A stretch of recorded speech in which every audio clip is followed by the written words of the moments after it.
नमस्ते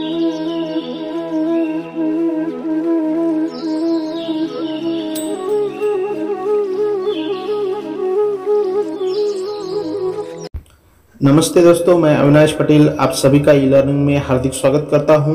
आज हम हिंदी की कृति पत्रिका में पूछा जाने वाला जो विभाग 5वां है उसमें जो दूसरा सवाल पूछा जाता है अ में गद्य आकलन का, उसके बारे में यहाँ पर जानकारी लेंगे। तो वह सवाल 4 अंकों के लिए हमें पूछा जाता है। निम्नलिखित गद्यांश पढ़कर ऐसे 4 प्रश्न तैयार कीजिए जिनके उत्तर गद्यांश में एक एक वाक्य में हो।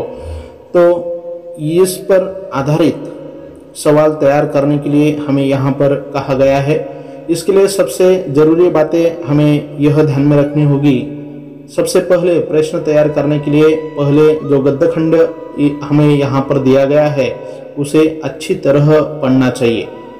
इसके बाद गद्य खंड से प्रश्न खोजने चाहिए और सबसे ज़रूरी बात यह है कि प्रश्न ऐसे हो जिनके उत्तर गद्य खंड में उपलब्ध हो। प्रश्न सरल और स्पष्ट भी होने चाहिए। तो यह 4 बातें हमें ध्यान में रखते हुए यहाँ पर जो गद्यांश दिया गया है उसका आकलन करके उस पर सीधे सरल और स्पष्ट सवाल तैयार करने हैं जिनका जवाब एक एक वाक्य में हो।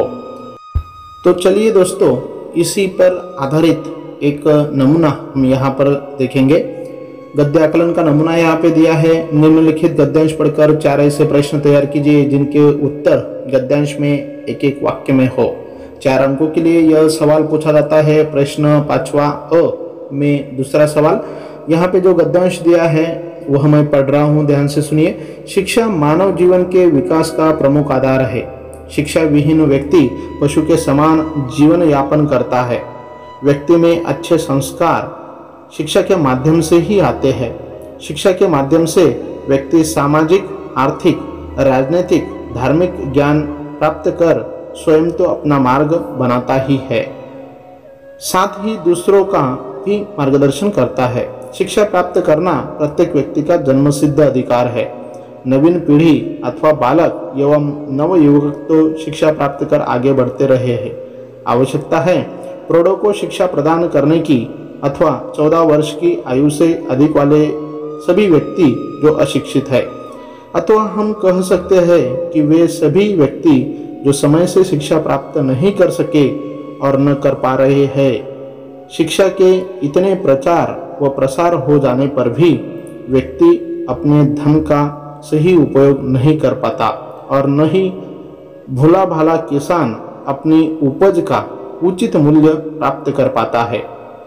आज भी वह साहूकार अथवा ब्याज किस्तों के द्वारा आसानी से ठग लिया जाता है।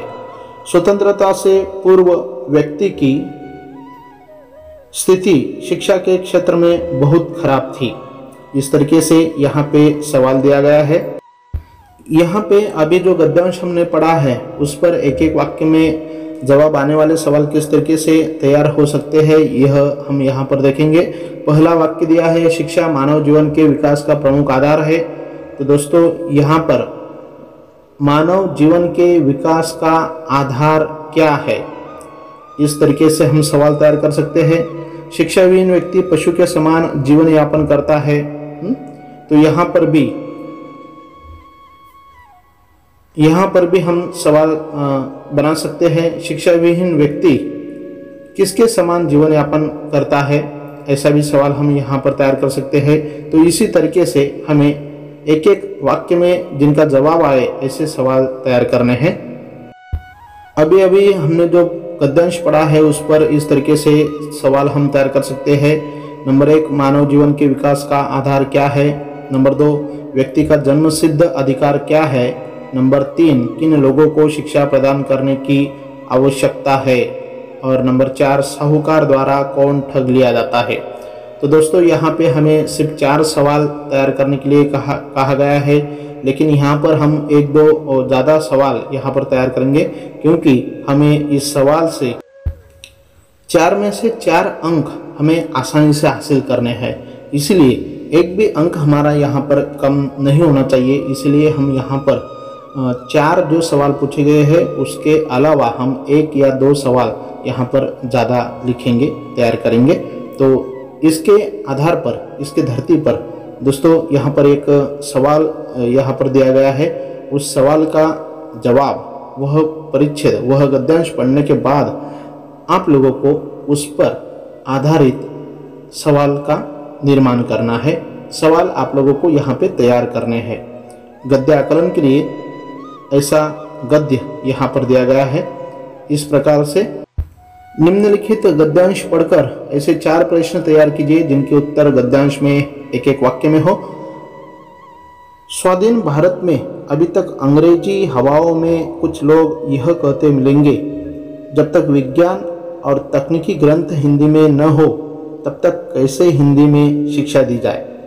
जबकि स्वामी श्रद्धानंद स्वाधीनता से भी 40 साल पहले गुरुकुल कांगड़ी में हिंदी के माध्यम से विज्ञान जैसे गहन विषयों की शिक्षा दे रहे थे। ग्रंथ भी हिंदी में थे और पढ़ाने वाले भी हिंदी के थे। जहाँ चाह होती है वही राह निकलती है। एक लंबे अरसे तक अंग्रेज गुरुकुल कांगड़ी को भी राष्ट्रीय आंदोलन का अभिन्न अंग मानते रहे। इसमें कोई संदेह भी नहीं कि गुरुकुल के स्नातकों में स्वाधीनता की अजीब तड़प थी।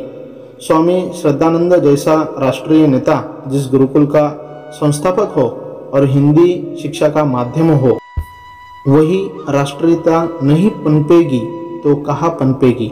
स्वामी जी से मिलने देश के प्रमुख राष्ट्रीय नेता भी गुरुकुल आते रहते थे। इस प्रकार यहाँ पे एक गद्य खंड दिया है। इसी गद्य खंड के आधार पर अब तुम्हें यहाँ पे 6 सवाल तैयार करने हैं।